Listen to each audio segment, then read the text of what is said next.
The cries of two premature babies, Noah and Isaiah, echoed through the cramped airplane cabin like a chorus no one wanted to hear. The flight from Paris to New York, lasting over 7 hours, was only halfway through. But for Aisha Carter, an African-American woman, time seemed to stop. She sat in seat 28, next to the aisle, holding both babies tightly in her arms, trying to soothe them with trembling whispers. "Calm down, my babies. I'm here," she repeated, her voice hoarse from exhaustion. But the crying didn't stop. On the contrary, it grew louder, as if the babies were protesting against the world. Aisha could feel the eyes around her. A middle-aged man in the row across sighed heavily, flipping through his newspaper with annoyance. A teenager wearing headphones shot her a glare before pulling the hood of his hoodie over his face. A young mother a few rows away held her child tighter, as if afraid the crying would wake her baby. No one said a word, but the judgment in the air was so thick that Aisha felt suffocated. She lowered her head, her tightly braided curly hair pressed against her forehead, damp with sweat despite the cold temperature in the cabin. "I'm sorry," she whispered, unsure of who she spoke to. "I'm trying. I am." She wasn't just trying to calm her children. She was trying to keep herself from falling apart.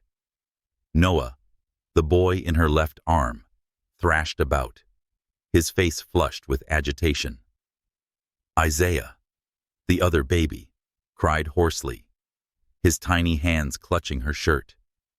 The two premature babies, only 6 months old, were sensitive to noise, air pressure, and the cramped space in economy class. Aisha had prepared thoroughly bottles, diapers, and even a tiny oxygen monitor in her purse. But nothing was enough to comfort the children or herself in this airplane cabin, where everything seemed to be working against them. Aisha didn't belong here in the airplane cabin, but on this journey. Just a week ago, she was in Paris, living in a small apartment with the husband she once loved, Marcus. He had been a gentleman, promising a bright future when they moved from Chicago to France for his work. But alcohol and pressure had transformed Marcus into someone else. Harsh words turned into pushes, then slaps. On the last night, when Marcus smashed the living room window and screamed that she would never leave, Aisha knew she had no choice. Quietly, she packed a suitcase, grabbed 2 bottles, and booked a one-way flight to New York. No announcements, no farewells, just her 2 children, and a prayer that they would survive the flight. Now, sitting among unfamiliar faces, Aisha felt smaller than ever. She had no home in New York, no family to lean on, only the address of a women's shelter she found online. Her plan was fragile, but straightforward: land, shelter, and survival. But right now, as Noah and Isaiah continued to cry, as her arms went numb and her back ached, survival seemed like an impossible goal. "Excuse me, ma'am." A flight attendant appeared beside her, her voice polite but cold. "Would you like to stand up and comfort the babies in the galley? It's more spacious there." Aisha looked up, her eyes blurred from lack of sleep. She wanted to explain that moving the babies with their oxygen monitor and feeding tubes was a risk, but she no longer had the strength. She nodded, even though she knew she wouldn't go. The flight attendant left, leaving her alone in the heavy silence of the cabin. She felt her chest tighten, her breath short and rapid. The cabin felt like it was closing in, pressing down on her from all sides. 2 sleepless nights, days of running, and the fear that Marcus might find her, all of it mixed into a storm in her mind. She closed her eyes, trying to breathe, but the cries of her children pulled her back into reality. "I'm sorry," she mumbled, tears falling silently. "I don't know what to do anymore." Then, a deep, clear voice spoke amid the noise and chaos. Do you need help? Aisha opened her eyes and turned her head. A tall, white man stood in the aisle in his 40s, wearing a dark green sweater and casual jeans. His eyes were calm, devoid of the judgment or pity she had grown used to seeing. He looked at her, then at the babies, his gaze gentle yet determined. Aisha blinked, stunned. She didn't know what to say. The man smiled slightly, not pushing her. I have some experience with children, he said evenly. If you'd like, I could hold one so you can rest for a bit. She looked at him, her instinctive wariness rising. She had learned that help from men, especially strangers, often came with a price. But something in his voice, genuine, humble, made her hesitate. I'm not sure, she started, but Isaiah cried louder, urging her. The man nodded, not pressuring her. I understand, he said. But if you change your mind, I'm right here.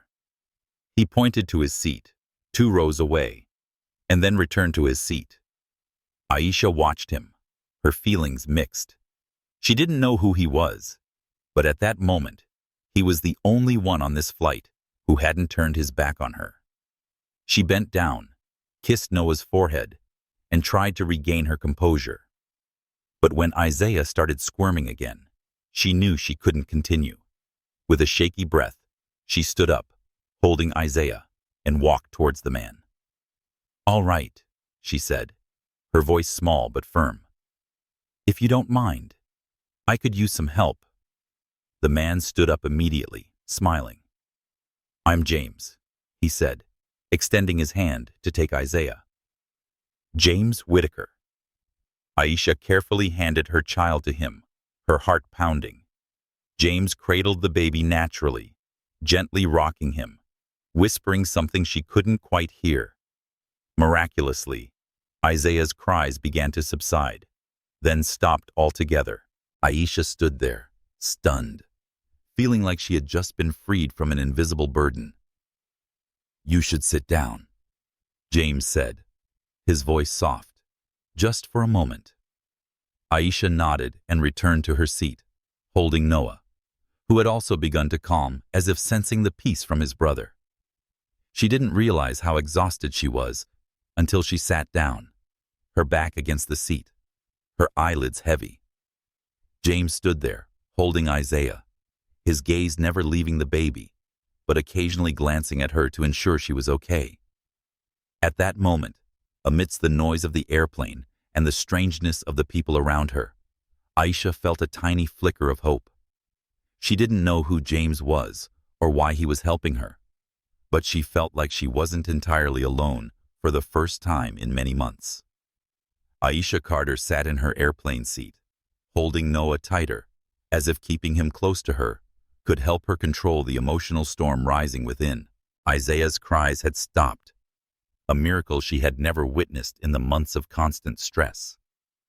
Standing in the aisle, she looked up at James Whitaker, gently rocking Isaiah in his arms.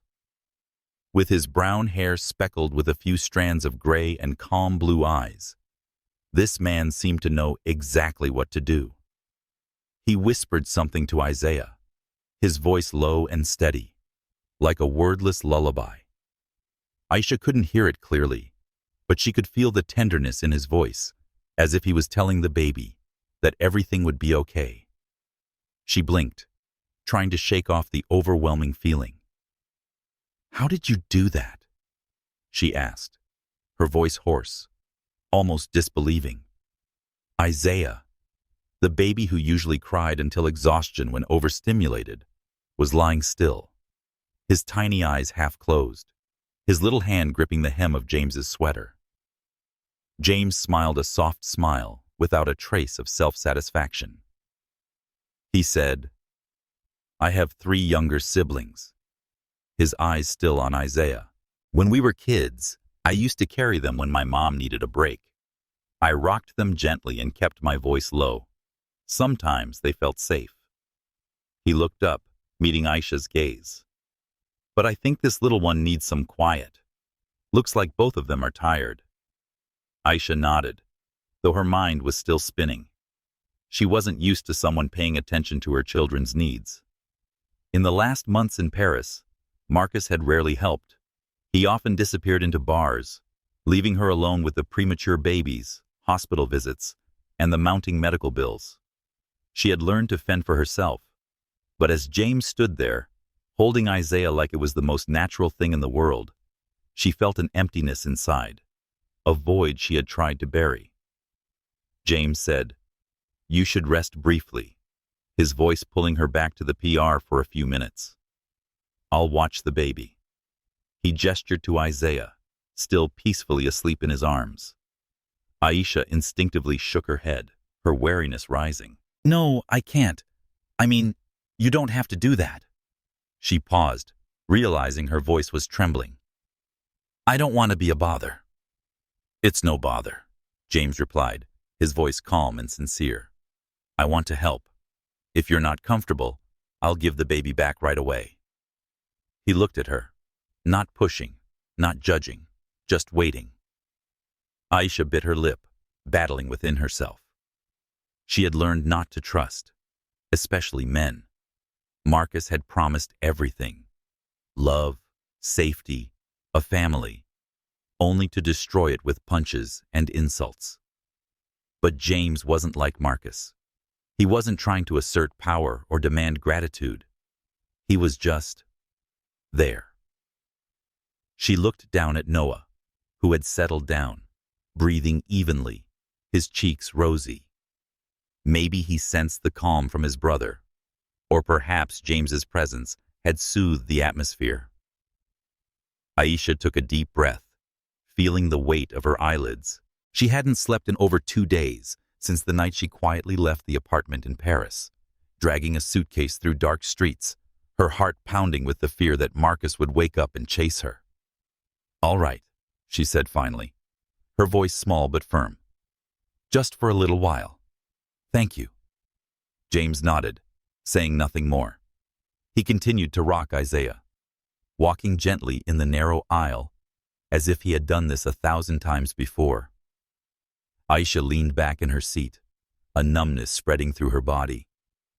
She didn't intend to sleep. She just wanted to close her eyes for a moment, to breathe without feeling her chest tighten. But the exhaustion was too much like a wave pulling her under.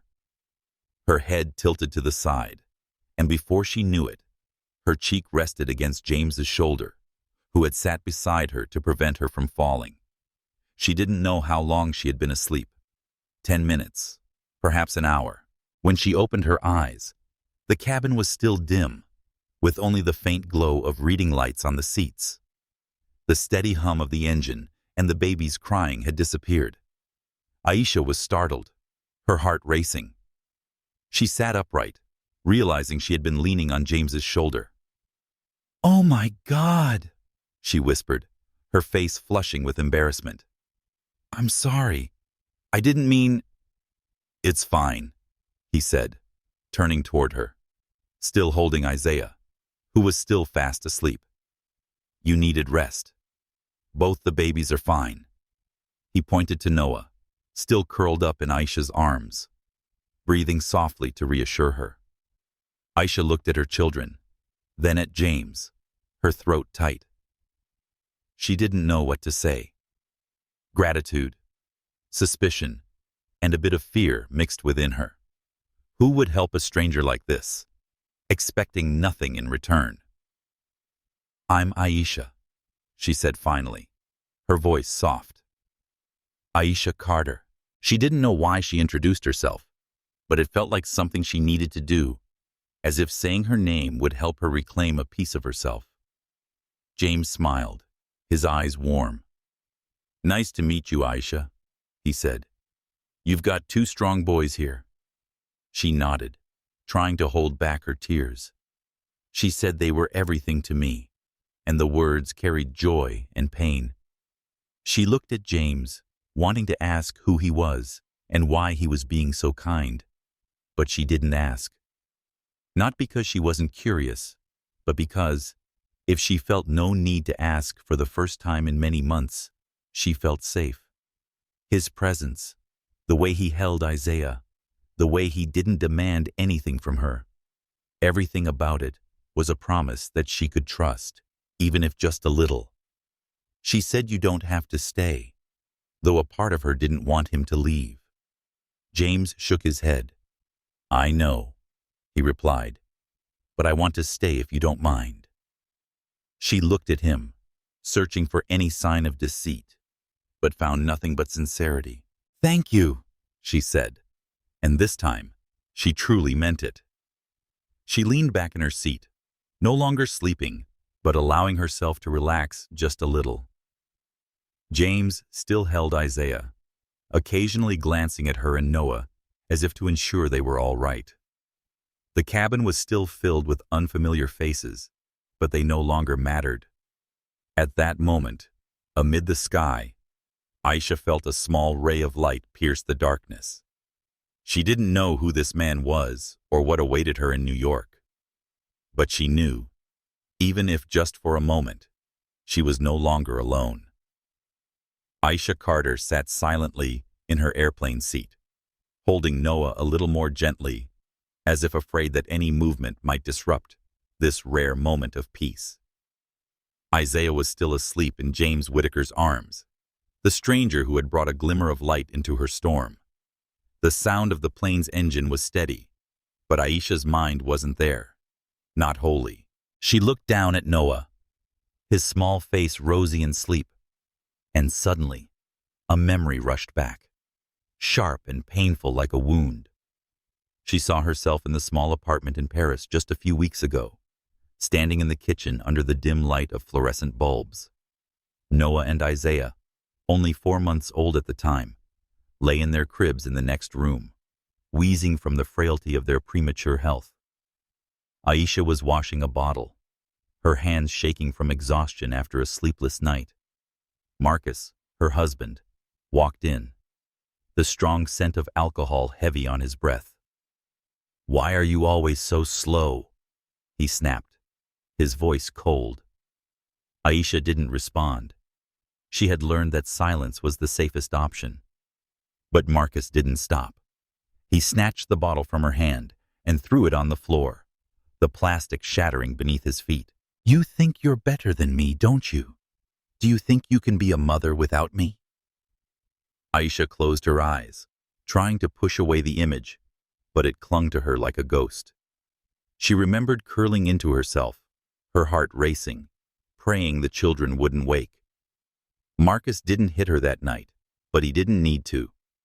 His words, the way he looked at her as if she were worthless, were enough to suffocate her. She once loved Marcus and believed in his promise when they left Chicago to start a new life in Paris. He had been a talented engineer with a charming smile and big dreams.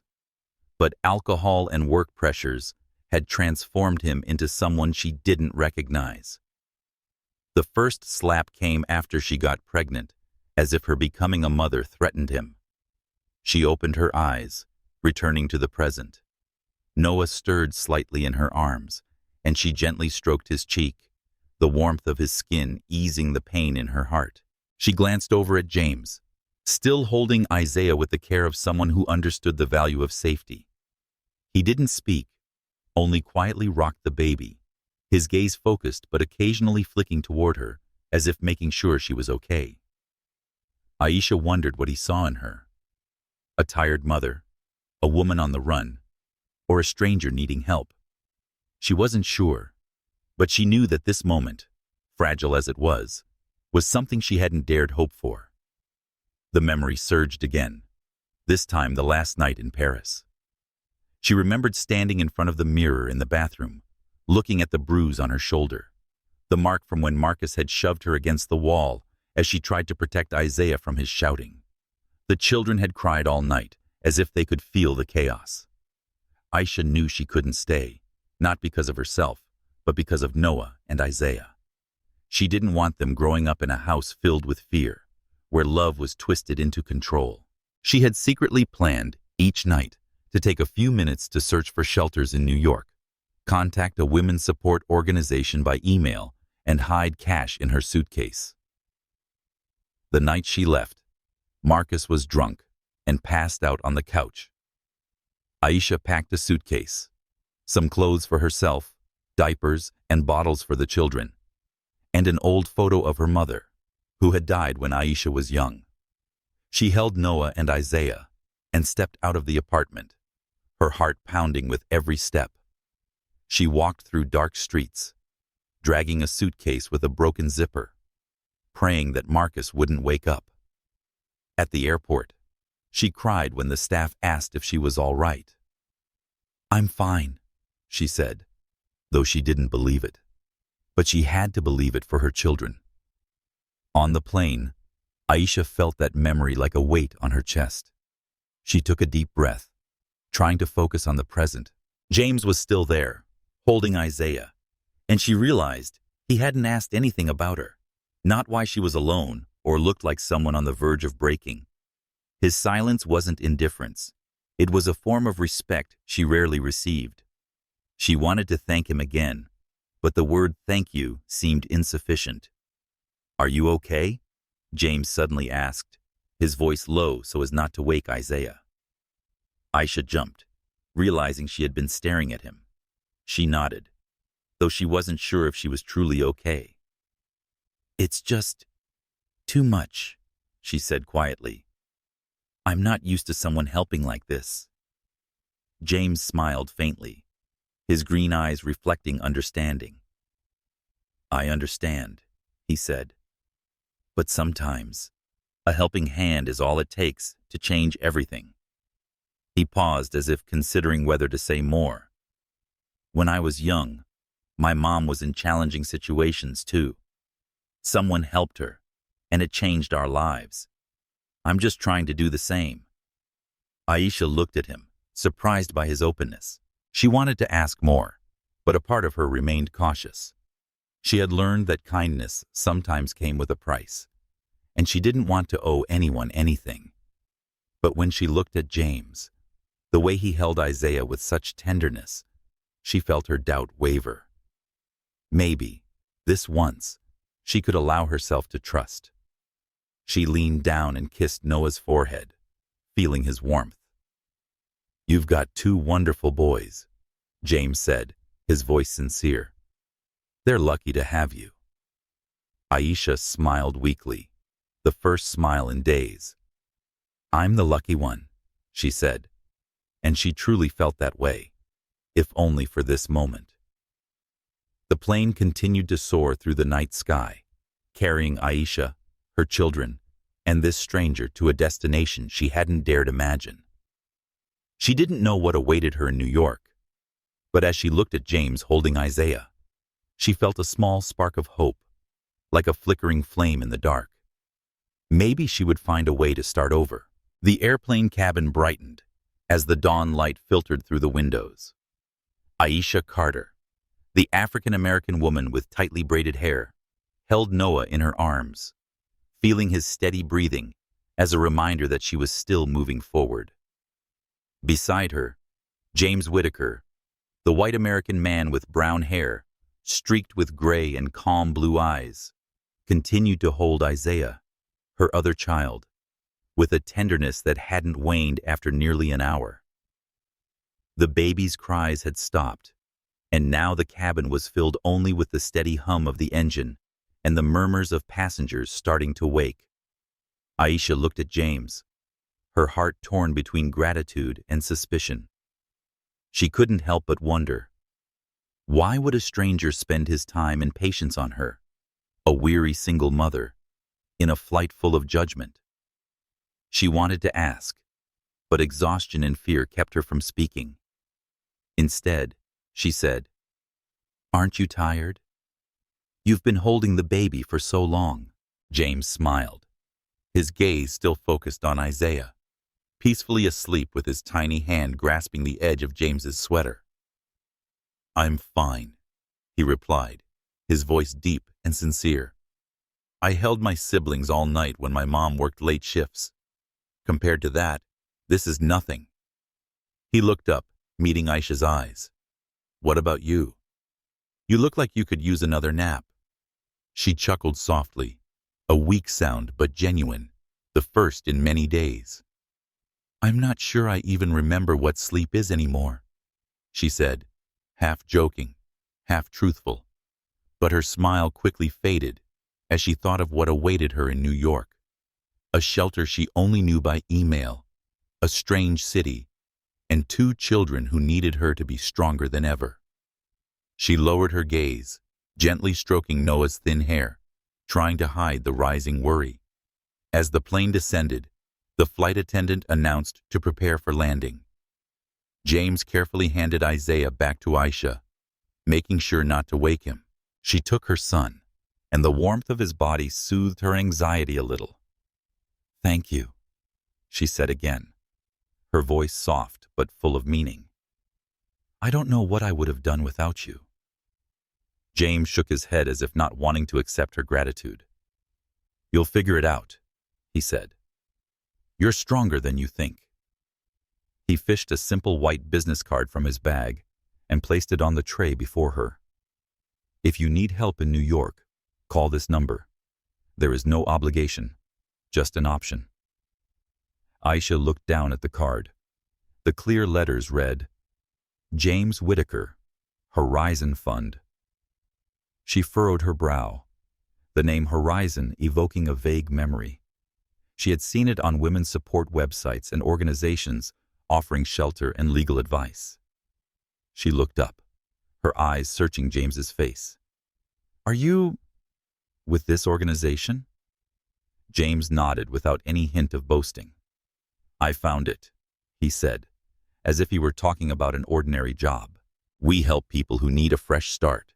Women, children, anyone who's been backed into a corner by life." He paused as if weighing his words. "I fly economy because it helps me remember that the real world isn't just numbers in reports. It's people like you and your children." Aisha blinked, trying to process the information. James wasn't just a kind stranger. He was behind a well-known charity, someone who could be flying first class or on a private jet, yet chose to sit here, holding her child and talking as though they had known each other for a long time. She wanted to ask why, but the question caught in her throat. Instead, she said, "I didn't expect... you don't seem like someone like that." James chuckled softly, a warm sound. "Good," he said. "I don't want to be like them." He stood up as the plane touched down, helping her take her bag from the overhead compartment. "Keep the card," he said. "Whether you use it or not, I want you to know you're not alone." She nodded, carefully tucking the card into her jacket pocket, feeling as though it was heavier than it should have been. The plane came to a stop, and passengers began standing up, pulling their luggage, and checking their phones. James stepped back, giving her space to organize. "Good luck, Aisha," he said, his gaze sincere. "I hope everything works out for you and your kids." Then, he turned and merged into the crowd, heading for the exit. Aisha hugged Noah and Isaiah, feeling both relieved and heavy.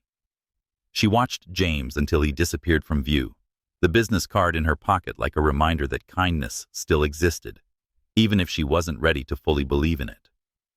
She stood up, dragging her small suitcase with the broken zipper, and walked down the aisle. New York awaited, with all its opportunities and challenges she hadn't dared face. As she entered the terminal, the cold morning air of New York hit her face like a slap. She hugged the children tighter, trying to find her bearings in the crowd. The business card in her pocket seemed to warm up as if whispering that she had a choice. But Aisha shook her head. She didn't want to rely on anyone after what Marcus had done. She had come this far on her own and would keep going on her own. She found a quiet corner near the taxi area, set down her suitcase, and checked her email on her old phone. The shelter in Midtown had responded, but the message was brief. "Limited space. Please arrive early for registration. No guarantees." Aisha looked at Noah and Isaiah, both still asleep, and felt a wave of fear rise. She didn't know if the shelter would take her in, but she knew she had no choice. She took a deep breath, stood up, and walked outside, carrying her children and a fragile hope that New York wouldn't turn its back on her. Aisha Carter stepped out of the JFK terminal, the cold New York morning air biting through her thin coat. She held Noah and Isaiah close, the premature babies wrapped in blankets, their tiny faces rosy but vulnerable to the chill. Her suitcase, with its broken zipper, clattered along the sidewalk as she pulled it with one hand. Aisha, the African-American woman with tightly braided hair, felt the eyes of passers-by brush past her, not with curiosity, but with the indifference of a city too busy to care. She took a deep breath, trying to navigate the crowd and the blaring horns, her heart pounding with anxiety. She had planned carefully, or at least as carefully as she could. The shelter in Midtown, a women's and children's support organization, was her only destination. Through email, they said that space was limited, but if she arrived early, a bed might be available. Aisha checked her old phone. Its screen cracked at the corner, and saw the final message from the organization. Please arrive before 9 a.m. for registration. It was 8:15 now, and she hoped she would make it. She called a taxi, carefully placed Noah and Isaiah in the back seat, then climbed in and read the address to the driver. She said as fast as possible, "Please," her voice soft but firm. The ride was short but tense. The driver said nothing, only glanced at her through the rearview mirror as Noah squirmed and let out a soft whimper. Aisha gently rubbed his back, whispering, "Shh, baby, we're almost there." She tried to focus on the present, but her mind drifted back to the days in Paris, where she had learned to survive Marcus's outbursts.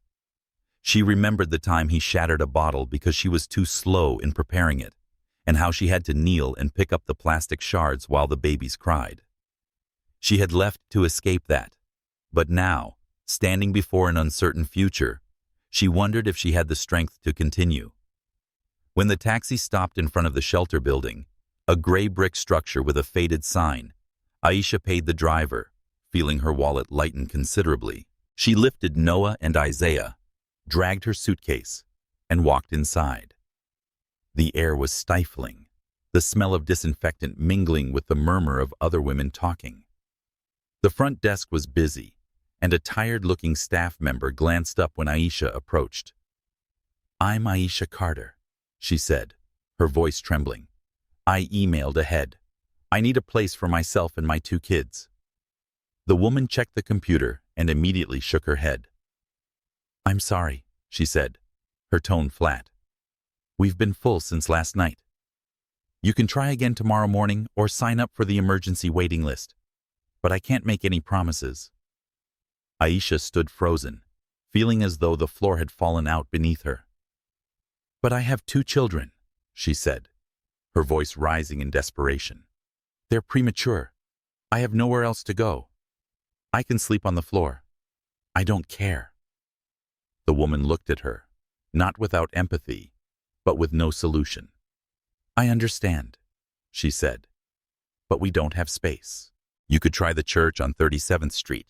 Sometimes they take people in overnight." Aisha opened her mouth, ready to say something, but the words wouldn't come.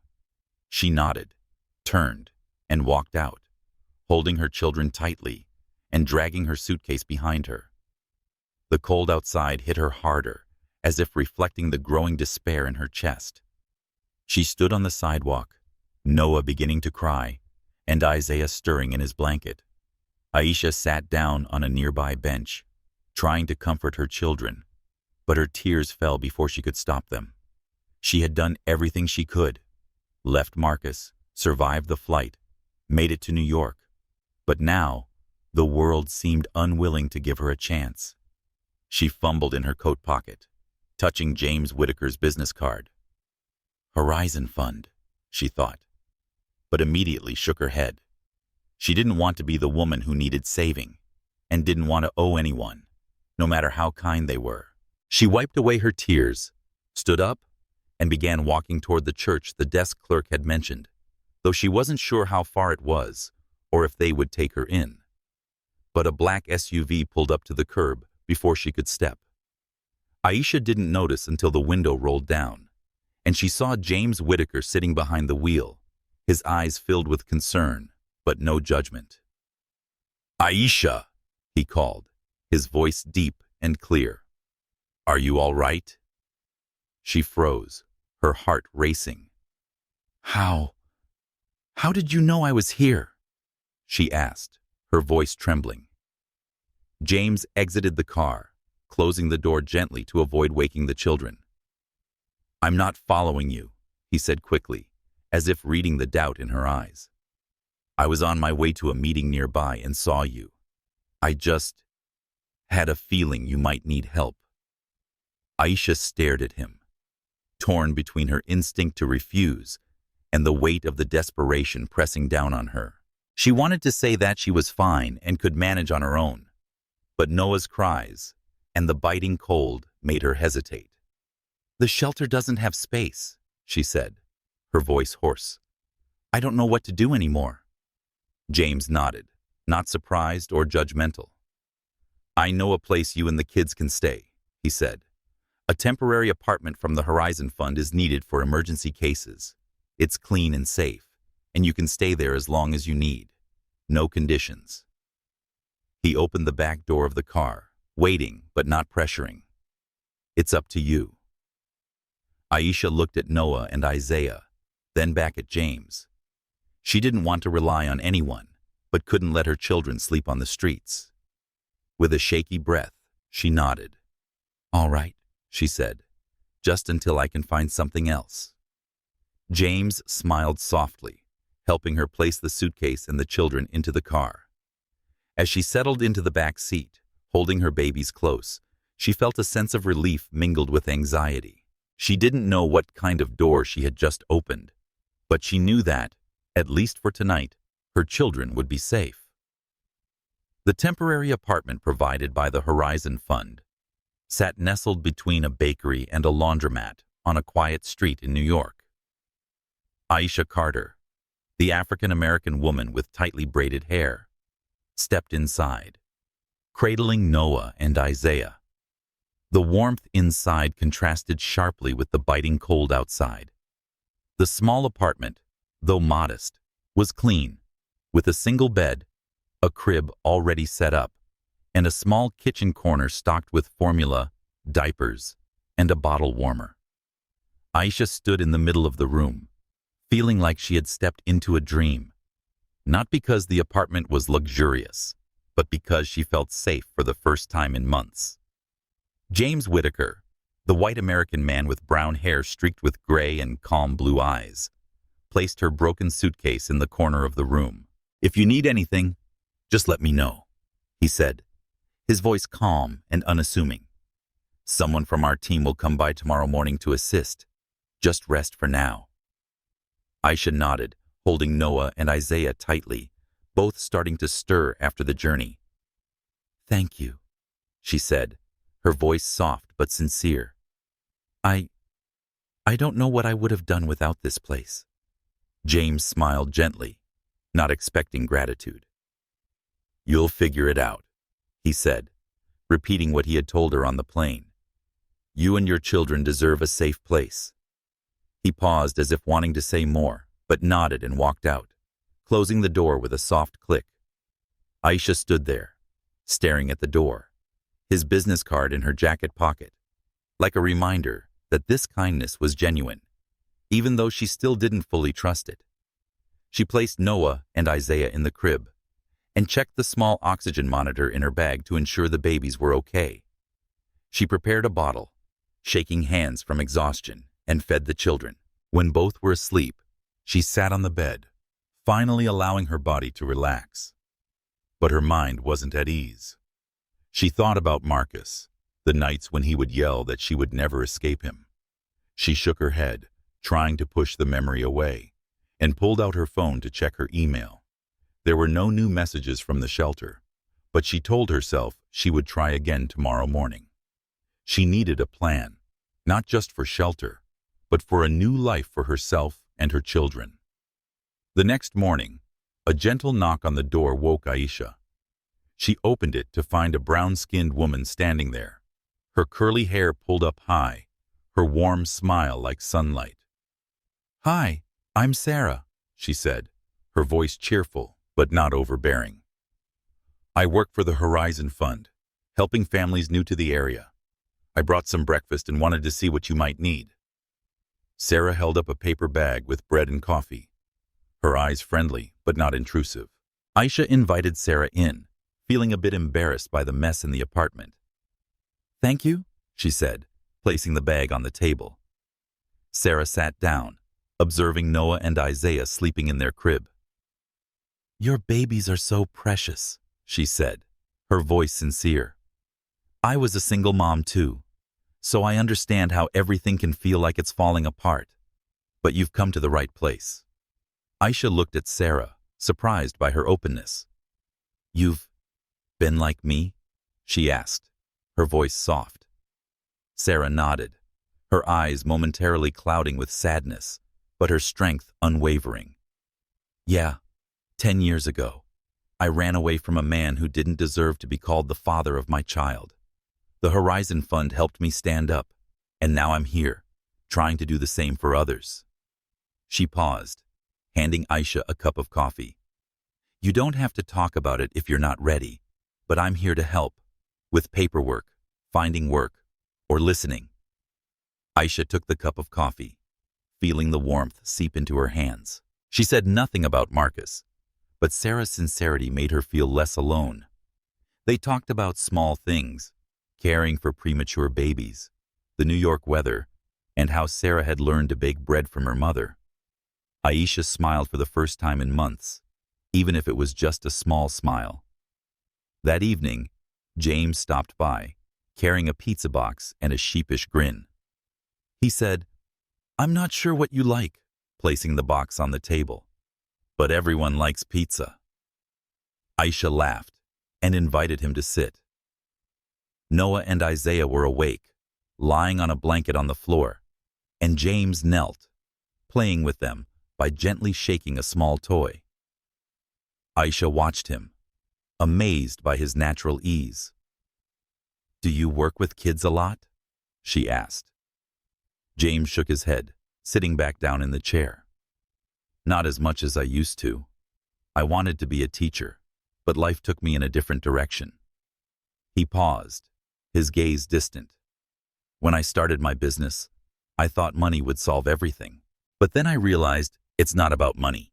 It's about moments like this, helping someone, even if it's just one night of safety. That's what matters." Aisha nodded, feeling like she was seeing a different side of James, not just the founder of the fund, but a person with unfulfilled dreams. They ate pizza and talked about lighthearted things, music, movies, and how James had once burned the kitchen down, trying to learn how to cook. When he left, Aisha felt a small connection, like a seed had just been planted. That night, she lay on the bed, listening to the steady breathing of Noah and Isaiah. The apartment was quiet, but her mind raced. She knew she couldn't stay here forever, but for the first time, she felt like she might be able to build a future. Sarah and James, though strangers, had shown her that she didn't have to do everything alone. She closed her eyes, James's business card still in her jacket pocket, and believed tomorrow could be a little better. Aisha Carter sat on the single bed in the temporary apartment provided by the Horizon Fund, the dim light from the bedside lamp casting shadows on her tense face. Noah and Isaiah slept peacefully in their cribs, their rhythmic breathing the only sound in the small room.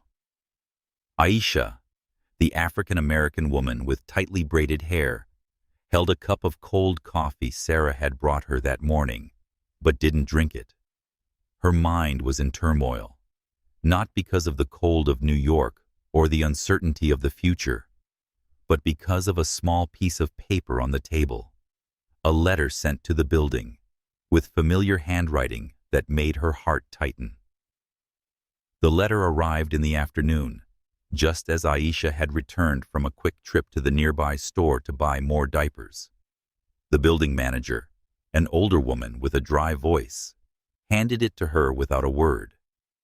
Aisha opened it, and just a glance was enough to recognize it from Marcus. Aisha, the letter read, "You can't hide forever. We need to talk. I'm in New York. You know where I am." There were no direct threats, but she didn't need them. She could hear Marcus's voice in every word, the control, the manipulation, the anger she had fled from. She folded the letter, her hands trembling. Memories flooded her like a wave. She remembered that night in Paris, when Marcus grabbed her arm, yelling that she would never leave with the children. "They're my kids," he snarled, as if Noah and Isaiah were possessions rather than children who needed love. Aisha had spent months planning to leave, hiding money in the lining of her suitcase and contacting shelters through a secret email. She thought the distance would be enough to keep her safe, but now Marcus had found her, and distance no longer mattered.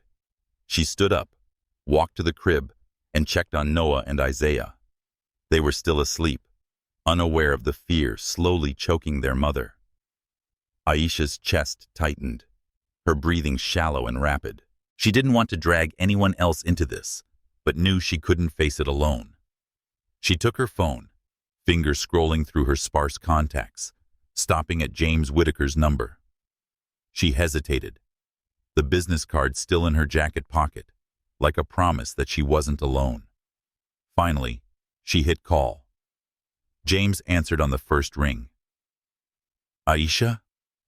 His voice was deep, full of concern. "What's wrong?" Aisha took a deep breath, trying to keep her voice steady.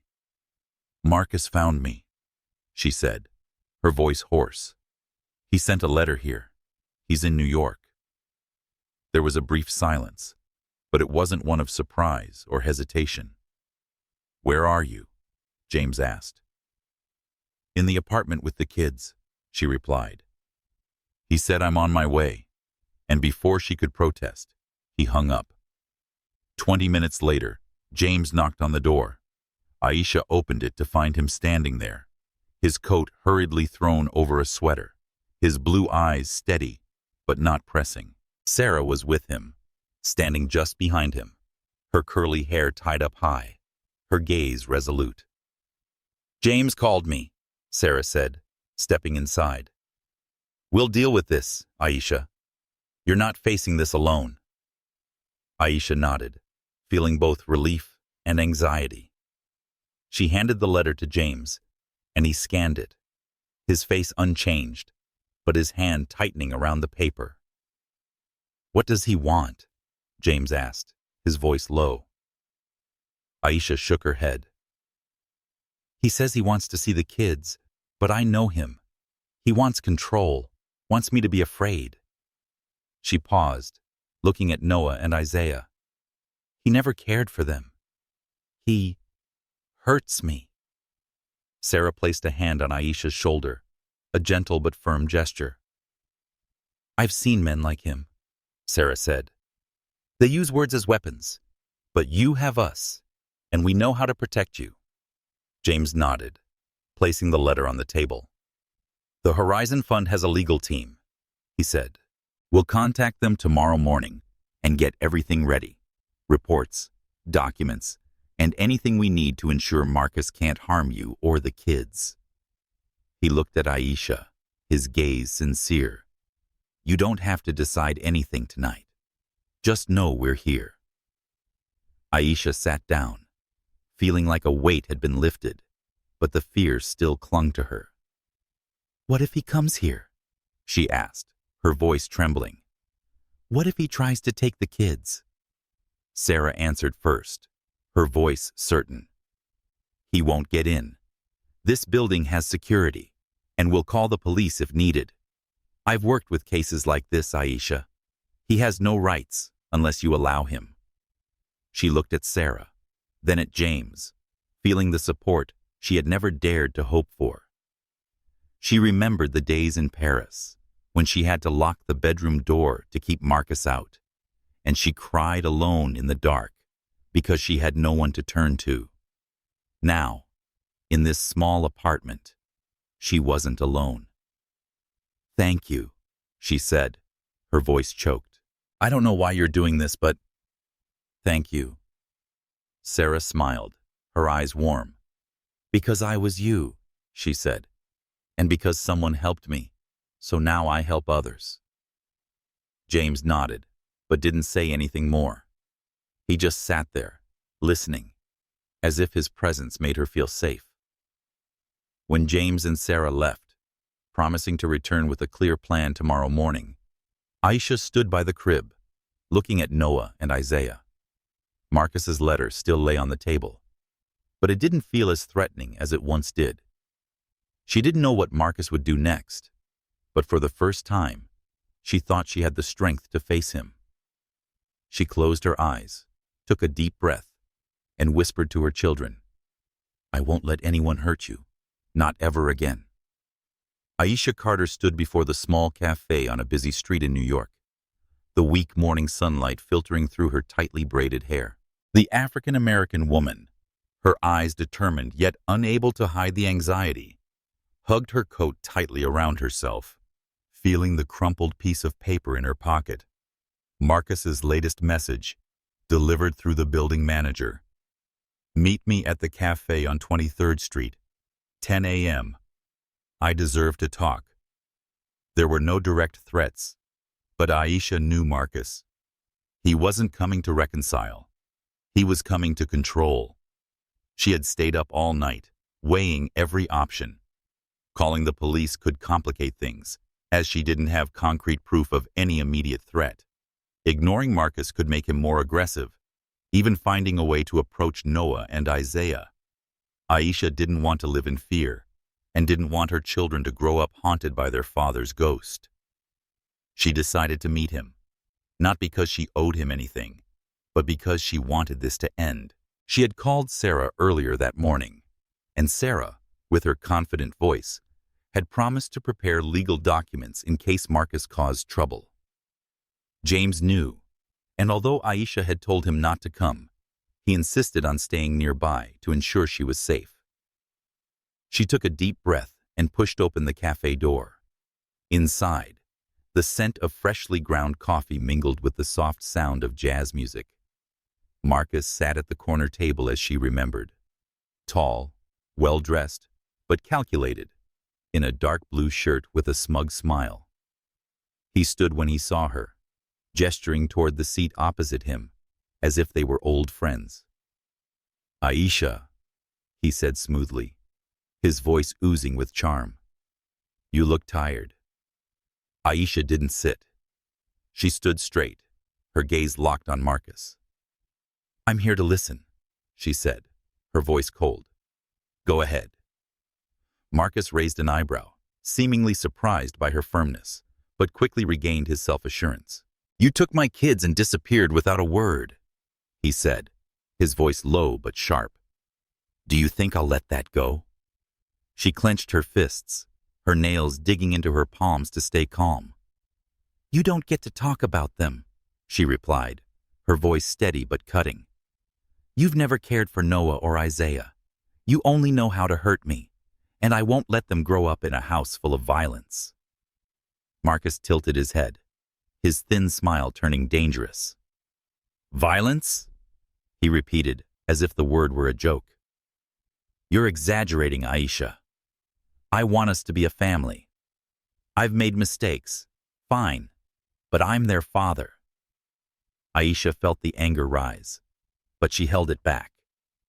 She remembered the nights in Paris when Marcus would smash things, when he would grab her wrist and yell that she belonged to him. She remembered how he'd abandoned her at the hospital when Noah and Isaiah had to be in incubators due to being premature. "Father?" she said, her voice shaking with rage. "You're not a father. You're the one who scared me so much I had to lock the bedroom door. The kids don't need you, and neither do I." Marcus squinted, his voice growing colder. "Can you raise them on your own?" With someone's help. Is some rich guy playing the knight in shining armor? Aisha didn't respond. She didn't need to justify herself. Marcus was always good at manipulating, making her feel small, but she wasn't the trembling woman in Paris anymore. I'm raising them with peace, she said, her voice firm. Something you'll never give them. She turned to leave, but Marcus stood up, stepping closer. He said, you're making a mistake, his voice low and threatening. Aisha stopped, her heart racing, but she didn't turn back. She heard the cafe door open, and when she glanced, she saw James Whittaker standing there. The white American man with brown hair streaked with silver and steady eyes. He didn't approach or say anything. He stood in the doorway, his silent presence powerful. Marcus noticed him too, and his jaw tightened. Is this the guy?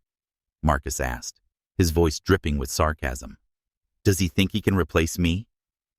Aisha turned back, meeting Marcus's eyes. No one's replacing you, she said, her voice as cold as ice. Because you've never been there. She walked past him, heading toward the door. James held it open for her, his gaze never leaving Marcus, but he didn't intervene. This was Aisha's battle, and he respected that. Outside, the cold New York air hit her face, but it felt like freedom. Aisha took a deep breath, feeling like she had just shed a heavy burden. James walked beside her, not touching or pressuring her to speak. You didn't need me in there, he said, his voice deep, but I'm here, just in case. Aisha looked at him, her gaze softening. I know, she said, and that helps more than you think. They didn't speak further. They just walked along the sidewalk, listening to car horns and the city's rhythm surrounding them. For the first time, Aisha didn't feel like she was running. She was moving forward, and though Marcus might not have given up, she knew she had reclaimed part of her strength. Aisha Carter sat in a small meeting room in downtown New York, the light streaming through the window, highlighting the determined eyes of the African-American woman with tightly braided hair.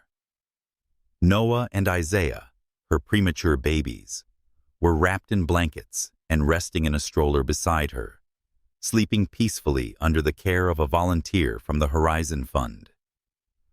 Aisha wore a simple, neat sweater, her hands clasped tightly on the table, listening to the fund's lawyer, Elena Torres, explain the situation. Sarah, the social worker, with her hair tied up in a high bun, sat beside Aisha, flipping through a file with complete focus. The confrontation with Marcus at the cafe 2 days ago still haunted Aisha. She remembered the anger in his eyes, how he tried to manipulate her with false promises of family, but she also remembered the moment she walked out of that cafe, with James Whittaker standing silently at the door, bringing a sense of safety without saying a word. Since then, Horizon Fund has acted swiftly. Sarah and the legal team had gathered everything they could. Reports from the shelter in Paris, pictures of the bruise on Aisha's shoulder from the final months there, and records of emergency calls when Marcus had smashed the apartment door. Their case was strong, but Aisha was still anxious.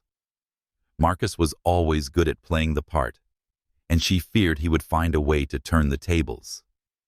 A middle-aged woman with a sharp yet warm voice, Elena Torres, pushed a file across the table. We have good news, she said, her gaze confident. Marcus's lawyer contacted us this morning. They've withdrawn their petition for custody.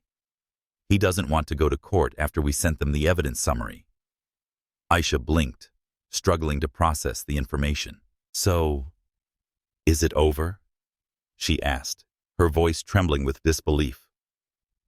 Not quite, Elena replied. He might try to contact us again, but legally, he can't gain custody. Our evidence, especially the history of violence, is too strong. If he wants to visit the kids, he'll have to apply for supervised visitation, and even then, he'd have to prove he's changed, which I doubt. Sarah placed a hand on Aisha's shoulder, smiling. "You did it, Aisha," she said. "You faced him, and now he no longer has control over you." Aisha looked down at her hands, feeling like a weight had been lifted from her chest. She remembered the nights in Paris, when she had to hold Noah and Isaiah in the bathroom, praying that Marcus wouldn't break down the door. She remembered the helplessness she felt when he yelled that she would never escape him. But now, in this room, with Sarah, Elena, and the Horizon Fund's support, she no longer felt like a victim. She was a winner. She turned to Sarah, her voice thick with emotion. "I couldn't have done this without you," she said. "And James. Him too." Sarah shook her head, her eyes warm. "We just helped you stand up," she said. "The strength is yours." Aisha smiled faintly for the first time, feeling like those words might be true. She looked at Noah and Isaiah, both still sleeping, and knew everything she had done, from leaving Paris to facing Marcus, was for them. After the meeting, Aisha and Sarah stepped out of the building, pushing the stroller with the babies under the faint sunlight of New York. The cold wind blew through, but Aisha felt warmth from within. "What are you planning to do next?" Sarah asked gently. Aisha paused, looking off into the distance. "I want to find a job," she said. "I want my place, not to rely on the fund forever. I want my kids to grow up knowing their mother can make it." Sarah nodded, her eyes full of pride. "I know of a training program through the fund," she said. "They teach skills like financial management, job interviews, and even childcare. I'll send you the information." Despite many hurdles, Aisha nodded, feeling like a path was opening before her. That evening, James knocked on the door of the temporary apartment. He stood there, wearing a dark green sweater and a sheepish grin, holding a paper bag of bread from the bakery down the street. "I heard you had a big day," he said, stepping in when Aisha invited him. She told him about the meeting, her voice still holding a touch of disbelief at her victory. James listened without interrupting, his blue eyes full of understanding. "You're powerful," he said when she finished. "Not everyone dares to face their past like you did." Aisha shook her head, looking at Noah and Isaiah playing on the blanket on the floor. "I don't feel strong," she said. "I just don't want my kids to grow up like I did, in fear." James nodded, his gaze distant. "I understand," he said. "My mom was like that. She left my dad when I was little, and I remember those nights when she cried, thinking she wasn't good enough. But she did it, and so can you." Aisha looked at him, surprised by his openness. She realized that James wasn't just the fund's founder or her benefactor. He had witnessed what she was going through, which made her feel closer to him. "Thank you," she said, her voice sincere for today and everything. "You didn't have to do these things, but you did." James smiled, his expression softening. "I do it because I want to," he said, "and because I believe you deserve a real chance." He stood up, preparing to leave. "Get some rest," he said. "You've fought enough for today." As the door closed behind him, Aisha sat down, looking at her children. She didn't know what the future would bring, but she felt she could face it for the first time. Not alone, but with people who believed in her. Aisha Carter stood in the temporary apartment provided by the Horizon Fund, the morning light filtering through the curtains, casting a soft glow on her face. She, the African-American woman with tightly braided hair now neatly tied back, watched Noah and Isaiah play on a blanket on the floor. Sarah, the social worker, had brought the colorful blocks the day before to entertain them. Aisha held a stack of papers on the small kitchen table, the fund's training program application, instructions for applying for aid, and a letter from the immigration office requesting she update her visa status. She sighed, feeling like she was standing before a mountain. But this time, she wasn't afraid. She had overcome Marcus. It was time to build a new life. The legal victory over Marcus just days ago still felt like a dream. When the lawyer announced that he had withdrawn his custody petition, Aisha felt like a chapter of her past had finally closed. But she knew life didn't stop there. She needed a job, her place, and stability for Noah and Isaiah. Horizon Fund had given her a fresh start, but she wanted to stand on 2 feet. Sarah had introduced her to the fund's vocational training program, teaching skills like financial management, job interviews, and childcare. Aisha had enrolled immediately, and the first class would start next week. She felt a spark of hope and anxiety. She had never received a formal education, and balancing school, childcare, and paperwork would be a considerable challenge. She sat at the table and began filling out the aid application, but one line in the immigration letter made her pause. Her temporary visa, issued when she came to Paris with Marcus, was about to expire. She needed to submit an extension application and proof of income and stable housing, things she didn't yet have. Aisha rubbed her temple, the tension building. She remembered the months in Paris, when Marcus controlled all the paperwork, making her feel she had no right to decide anything. She shook her head, reminding herself she wasn't that woman anymore. Sarah knocked on the door at noon, bringing a bag of fruit and a bright smile. She said, sitting beside Aisha, "I see you're conquering the paperwork." Sarah, the brown-skinned woman with curly hair tied up high, flipped through the immigration letter. "This visa can be extended," she said. "The fund has an immigration lawyer. I'll arrange for you to meet with them. You need to prepare some paperwork. I'll help." Aisha looked at Sarah, her heart swelling with gratitude. "Aren't you tired of helping me like this?" she asked, half joking, half sincere. Sarah laughed heartily. "Tired? No way. I've been where you are, Aisha. I didn't know where to start when I ran away from my ex. Someone showed me the way. Now, I do the same for others. That's how we move forward." Aisha nodded, feeling like Sarah wasn't just a supporter, but a friend. They went through the paperwork together, and Sarah patiently explained each step. Aisha thought that the paperwork wasn't so overwhelming for the first time. In the afternoon, James Whitaker stopped by, carrying a box of formula and a sheepish smile. "I was passing by the store and thought you might need this," he said, setting the box on the table. Aisha invited him in, and while she prepared a bottle for Noah, James knelt to play with the children. He built a block tower, only for Isaiah to knock it over with a giggle. Aisha laughed, looking at James with warm eyes. "You're good with kids," she said. "Why don't you have any?"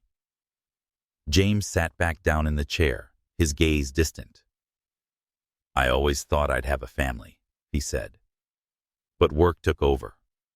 When I started Horizon Fund, I poured everything into it. I missed a few opportunities." He paused, glancing at Noah and Isaiah. "But playing with these two makes me think it's not too late." Aisha smiled, sensing the sincerity in his words. They talked while the babies played, and Aisha surprised herself by sharing a childhood dream, becoming a baker and opening a small shop with the sweet pastries she had learned to make from her mother. She said, "I never thought I'd do it," her voice subdued. "Life just swept me along." James nodded, his blue eyes filled with understanding. "Life does that," he said. "But you've got time, Aisha. You're starting over, and that's the most wonderful thing." When Isaiah knocked the formula over on James's shirt, they both laughed. Aisha quickly grabbed a towel to clean it up, and in that moment, when their hands accidentally brushed, she felt a small connection. Not love, but trust. James wasn't pushing. He wasn't demanding anything, making her feel safe. "Thank you for being here," she said, her voice soft. James smiled. "Thank you for letting me be here," he replied. When James left, Aisha sat down with the paperwork, but her mind was lighter. She looked at Noah and Isaiah, thinking about the training program, the bakery she had once dreamed of, and people like Sarah and James, who were helping her rebuild. She didn't know what the future held, but for the first time, she felt like she was moving in the right direction, step by step. Aisha Carter stood in the temporary apartment provided by the Horizon Fund, the soft evening light filtering through the curtains and casting a gentle glow on her face. With her tightly braided hair now loosely gathered at the back of her head, the African-American woman watched as Noah and Isaiah peacefully slept in their cribs. The steady rhythm of their breathing brought an unusual sense of calm. Aisha had just finished her first vocational training session, where she learned how to write a resume and interview skills. She was tired but uplifted, feeling like she was slowly regaining control of her life. A neat stack of paperwork lay on the kitchen table. Her visa extension application, prepared with Sarah's help, and job listings that Sarah had brought for her yesterday. Aisha smiled softly at them, knowing she was moving forward. Sarah had stopped by that morning, bringing a list of entry-level job opportunities, ranging from sales associates to office assistants. "You'll do great," Sarah said, her brown eyes, framed by high-tied curly hair, filled with encouragement. "You're innovative and resilient, and employers will see that." Aisha nodded, thanking Sarah, but she still felt anxious. She hadn't worked since arriving in Paris with Marcus, and the thought of walking into an office and facing questions about the gaps in her resume made her nervous. But she told herself she could do it for Noah and Isaiah. That evening, a light knock on the door echoed through the apartment. Aisha opened the door to find James Whitaker standing there, the white American man with brown hair streaked with silver and calm blue eyes, holding 2 paper cups of coffee and a bag of pastries from a nearby bakery. "I thought you deserved a break after your first day of school," he said, his awkward smile making Aisha chuckle. "Come in," she said, inviting him to sit at the small kitchen table. James placed the coffee and pastries on the table, his eyes scanning the apartment before resting on Noah and Isaiah's cribs. "How are the kids?" he asked, his voice sincere. "They're fine," Aisha answered, sitting across from him. "They were so good today that it made it easier to go to class." She told him about the class, how nervous she was when she had to introduce herself to the class, and also how proud she felt completing the resume assignment. James listened intently, never interrupting, his eyes full of understanding. "You remind me of my mother," he said when she finished. "She started over too, learning new things in her 30s. It wasn't easy, but she always said, 'Every little step is a victory.'" Aisha nodded, touched by his story. She realized that James wasn't just the founder of Horizon Fund, or the man who helped her escape her nightmare with Marcus. He understood the value of difficult, fresh starts, which made her feel closer to him. "Have you ever thought about starting over?" she asked, curious. "I mean, with everything you've done, have you ever wanted something else?" James smiled, his gaze distant. "I have," he said. "I have always dreamed of becoming a teacher, as I mentioned before. But when I built the fund, I saw I could help more people. Still, sometimes I wonder if I've missed something, like a family or a simpler life." He paused, looking at her, his gaze softening. "Meeting you and the kids makes me think maybe it's not too late for those things." Aisha blinked, surprised by his openness. She felt her heart race, not with fear, but with a new, unfamiliar feeling. James took a deep breath as though gathering courage, and spoke again, his voice deep but sincere. "Aisha, I've wanted to say this for a while, but I've been waiting until you were ready to hear it. I'm not helping you out of pity or obligation. I'm doing it because I admire you, your strength, the way you fight for your kids, the way you never give up. I care about you sincerely. I don't expect you to answer right away, but I want you to know that if there's room for me in your life, whether as a friend or something more, I'd be honored. Silence filled the room, but it wasn't heavy. Aisha looked at James, his gaze not pressuring, not demanding, just sincere. She felt her throat tighten, not with fear, but because she realized she cared about him too, though she hadn't dared admit it. She remembered the days in Paris when Marcus used love as a trap, making her doubt every act of kindness. But James was different. From the flight to the confrontation with Marcus, he had been there, never asking for anything but for her to be safe and happy. She looked down at her coffee cup, needing time to sort through her emotions. I don't know what to say, she said finally, her voice soft. You've done so much for me, James, and I trust you. But I need time. I just left a very dark place, and I'm learning to trust myself first. James nodded, his gaze not disappointed. I understand, he said, and I'll wait as long as it takes. You deserve every moment in the world. Aisha smiled faintly, feeling a sense of relief. She didn't make any promises, but she felt ready to open her heart for the first time, not because she needed someone, but because she wanted to. They continued talking about light things. The bakery she once dreamed of opening, how James had once burned bread in the oven. And when he left, Aisha stood by the door, watching him walk away with a newfound feeling. Hope, not just for her children, but for herself. She returned to the apartment, sitting beside Noah and Isaiah's cribs. She thought about James's words, the training program, the bakery she had once dreamed of, and people like Sarah and James, who were helping her rebuild. She didn't know if she would ever love again, but she knew she was building a new life, and this time, she would choose what brought her joy. She closed her eyes and whispered to her children, "We'll make it, won't we?" And in that moment, she believed it to be true. Aisha Carter stepped out of the Horizon Resource Center, the fading sunlight of the late afternoon casting a warm glow across her face. The African-American woman with tightly braided hair, now pulled up high, exuded a confidence she never thought she would have. In her hands was a list of new arrivals to the center, women seeking support just as she had 6 months ago.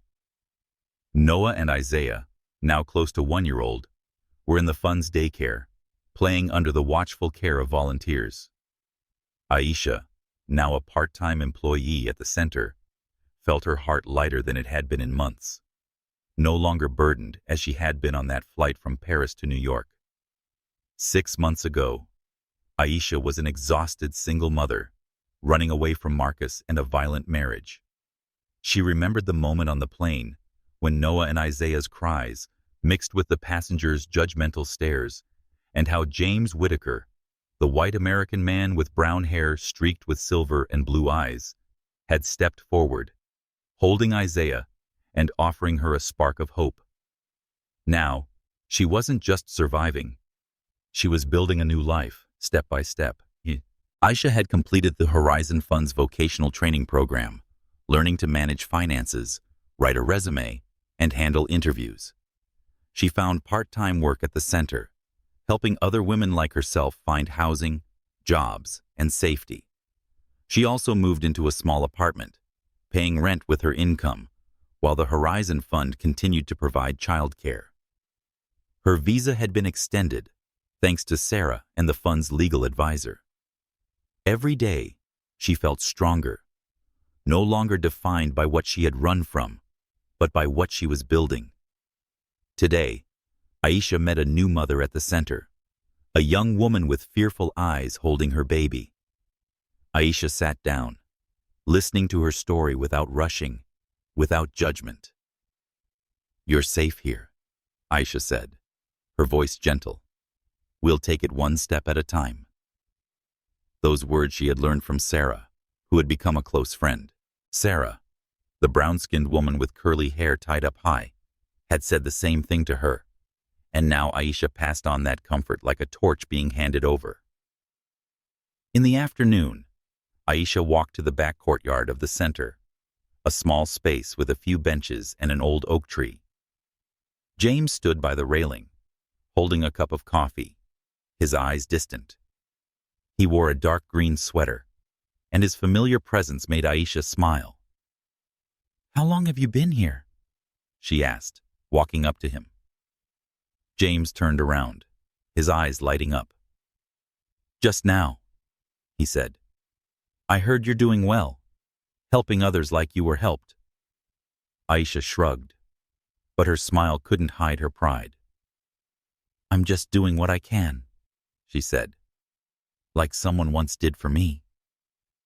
James laughed, setting the coffee cup down. "You're doing more than that," he said. "You're giving them hope, Aisha. That's no small thing." She looked at him, feeling the sincerity in his words. Over the past 6 months, James had been there for her.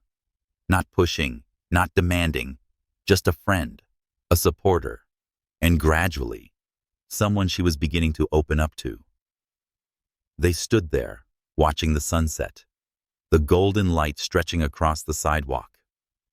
Aisha thought about James's confession a few weeks ago, how he said he cared for her, not out of pity, but because he admired her strength.